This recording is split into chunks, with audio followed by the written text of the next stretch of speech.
Graça e paz, queridos irmãos, um ótimo dia a todos, uma ótima sexta-feira, um fim de semana maravilhoso a todos. Hoje é 14 de fevereiro de 2025, nosso devocional está em Atos dos Apóstolos, capítulo de número 17. As viagens de Paulo continuam, Paulo está com Silas, está viajando e agora, diz o versículo 1, que eles chegam em Tessalônica e ali, como de costume, eles vão a uma sinagoga de judeus.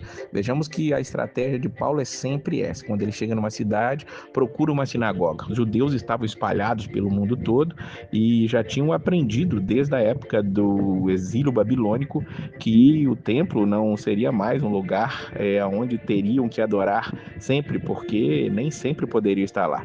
Por isso eles criaram as sinagogas, uma casa, um espaço onde eles podiam ler a Torá, ler ali a Bíblia que eles conheciam e poder ali estarem juntos cultuando ao Deus vivo, ao Deus poderoso, como eles achavam que devia cultuar. Nós sabemos que eles rejeitaram a Jesus Cristo e justamente isso que Paulo pregava para tentar abrir os olhos daqueles homens ali. E Paulo diz o versículo 2 que, como de costume, foi ter com eles e por 3 sábados disputou com eles sobre as Escrituras. E ele expunha e demonstrava que convinha que o Cristo padecesse e ressuscitasse dentre os mortos, e este Jesus que vos anuncio, dizia ele, é o Cristo. Veja que a pregação de Paulo era mostrando que as Escrituras apontavam para Jesus, o Cristo. A palavra Cristo é Messias. Cristo e Messias é a mesma palavra, uma é grega, Cristo, e hebraico é Messias, ou Machia, como nós costumamos falar. Veja que Paulo está demonstrando, expondo, demonstrando, ele está fazendo uma pregação ali, mostrando, através das escrituras que ele tinha acesso ali, que Jesus Cristo era aquele para os quais os salmos, os profetas, a Torá apontava. Ele era aquele a quem Moisés tinha dito que um outro profeta seria levantado do meio deles e a este ouvireis, mas eles não ouviam. Pelo menos alguns. Todos não ouviam, mas alguns creram, diz o versículo de número 4. E além dos que creram dentre os judeus, também creu uma grande multidão de gregos religiosos e não poucas mulheres principais, diz o versículo de número 4. Nós vamos ver que os judeus, aqueles que não se converteram, que não queriam ouvir aquilo que Paulo dizia, eles movidos de inveja, diz o versículo 5, eles juntam o povo, arrumam um alvoroço ali e alvoroçaram a multidão e fazem com que Paulo seja perseguido ali. Diz o versículo 6, no finalzinho, que estes têm alvoroçado o mundo, chegaram até aqui, era isso que eles denunciavam. Eles estão alvoroçando o mundo, eles estão fazendo coisas horríveis no mundo, mas na verdade eles estão ali tentando trazer a palavra de salvação para o mundo. Por causa daquele alvoroço todo, Paulo teve que sair dali e eles enviaram Paulo e Silas a Bereia, diz o versículo de número 10, e lá chegando onde eles foram, mesmo o versículo 10 diz que eles foram às sinagogas dos judeus. E é interessante ver que no versículo 11 é dito para nós que estes foram mais nobres do que os que estavam em Tessalônica, porque de bom grado receberam a palavra, examinando cada dia nas escrituras se estas coisas eram assim. Veja que os bereanos ali da sinagoga, os judeus ali daquela cidade, ao invés de se encherem de inveja, ouvirem aquilo, estarem com seus pressupostos, seus preconceitos em seus corações, eles iam consultar nas escrituras se aquilo que Paulo dizia acerca do Cristo, daquilo que estava profetizado realmente se cumpria em Cristo, e ali eles conferiam nas escrituras e eles foram considerados ali mais ilustres, mais nobres do que todos os outros em todos os lugares, porque sempre nos outros lugares havia perseguição.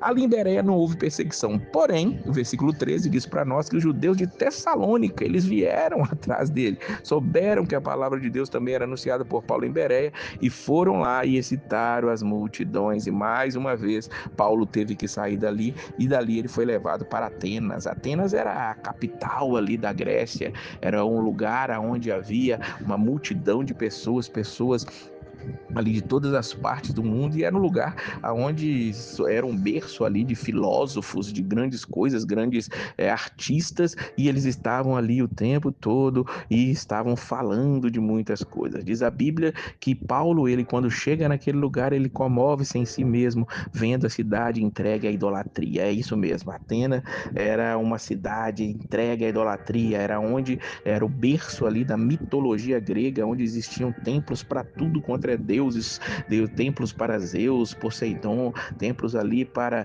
Cronos, Hades e vários deuses. As palavras que ainda hoje nós usamos, cronologia, e as palavras que nós usamos para os médicos, por exemplo, elas têm todas uma raiz grega. Então ali nasceu isso tudo, foi o berço disso tudo realmente, e ali tudo nasceu em cima de muita idolatria, muita idolatria. E eles estavam ali adorando os seus deuses. Diz o versículo 17 que ele foi para a sinagoga também com judeus e religiosos, e todos os dias na praça ele se apresentava, estava disputando com eles ali. Enquanto Paulo falava, diz o versículo 18, que alguns filósofos, epicureus, estoicos, estavam contendendo com ele e viram aquela nova doutrina e levaram ele até o Areópago, um monte aonde os homens ali ficavam discutindo. Diz o versículo número 22 que Paulo agora vai usar toda a sua inteligência, todo o poder do Espírito que está sobre ele, toda a sua versatilidade é demonstrada através dessa pregação. Paulo começa dizendo: homens atenienses, em tudo vos vejo um tanto supersticiosos, porque passando eu e vendo os vossos santuários, achei também um altar em que estava escrito ao Deus desconhecido.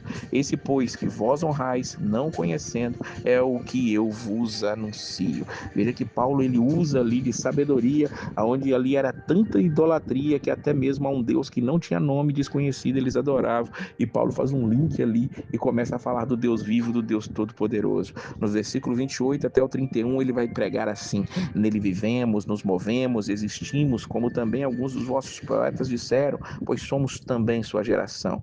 Sendo nós, pois, geração de Deus, não havemos de cuidar que a divindade seja semelhante ao ouro, ou à prata, ou à pedra esculpida por artifício e imaginação dos homens. Mas Deus, não tendo em conta os tempos da ignorância, anuncia agora a todos os homens em todo lugar que se arrependam.